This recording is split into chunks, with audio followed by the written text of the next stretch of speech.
This is the second electron configuration video. In the first video we talked about s orbitals and p orbitals primarily and did some examples, and now we're going to extend it to d orbitals. And so extending to d orbitals is actually just adding a few extra steps and making the electron configurations longer, but it doesn't get too much more complicated as long as you can follow our arrow diagram here to correctly go in. So we're going to start off.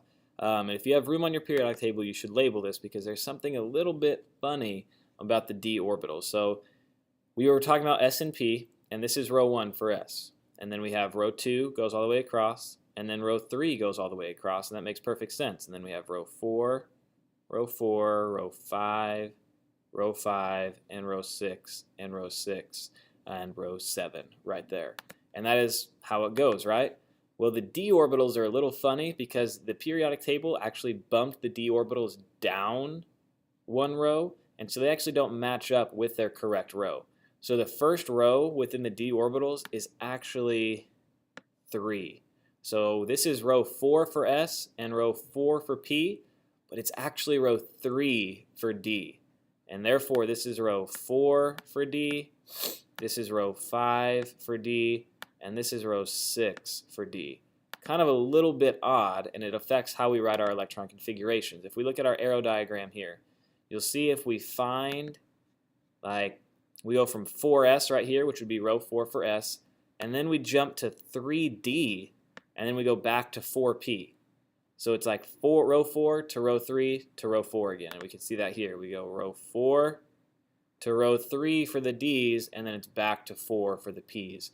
So the only time the row is different from what you'd actually count is if we are dealing with d. So that's the only difference. The other difference is that d orbitals, whereas s, if they are full, if s orbitals are full, then they hold 2 electrons if they're full. P orbitals, if they're full, they hold 6 electrons. D orbitals, if they are full, because you can see it's multi-layered here, if they are full, they will hold 10 electrons. So a little bit interesting right there that they can hold 10. So that's something we need to remember. So let's do a quick example. Let's look at iron right here. Very common right there, iron. Now remember, the first thing we should always do is write its ending electron configuration by looking at its row, its section, and then its number within that section.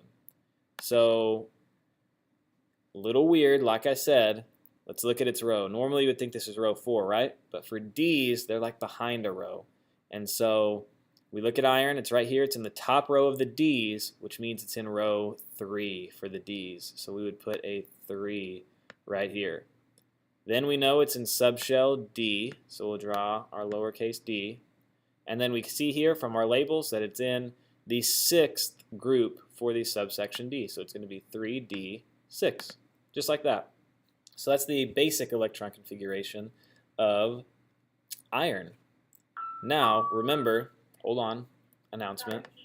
But we need now DOs. So, please bring your stuff because you may. As we do this, we look here, and it's in 3d6, and so it's ending in 3d, meaning we identified 3d, which I already did right here. We identified 3d on our arrow diagram, and we have to write in order each subshell, the S and the P's that came before 3D. So we look over here. These are all the ones that came before 3D. So we work in reverse. So we work our way up the arrows. So we have 3D here. Coming right before 3D was 4S, then 3P. So let's write those in. 4S and then 3P.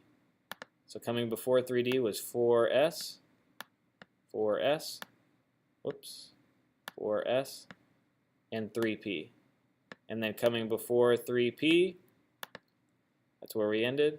It's 3S, 2P, and then 2S, and then 1S. So 3S, 2P, and then 2S, and 1S. And that's the order it ends up going in because we're just working in reverse right there. Now remember, we also have to fill in all of these orbitals that came before it. So all you have to do is put 2's for the S's. Remember, 2's. So put 2's with all the S's. 2, 2, 2, and 2. Sorry, that's probably hard to read, but you're putting 2's. And then with the P's, you put 6's. So 6 and 6 right there.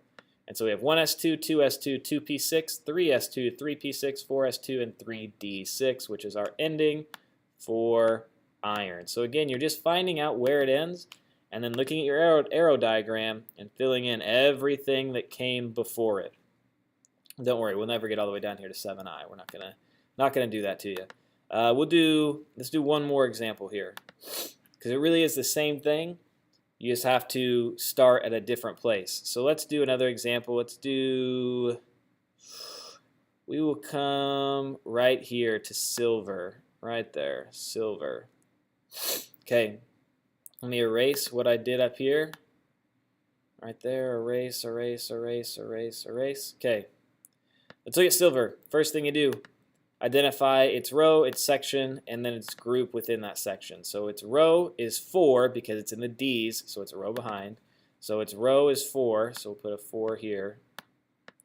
Its section is D, D, and then its column number is 9 within that section, so 4D, 9. And then we come here, we erase what we did there, and we find where it says 4D, which is right here, 4D. 4D, and then we just have to write everything that comes before it. So what comes before it, you start here, you go boom, boom, boom, boom, boom, boom, boom, boom, boom, just like that. So 4D, coming before it is 5S, 4P, 3D. 5S, 4P, 3D. 5S, 4P, 3D. Could make it a song. 5S, 4P, and 4D.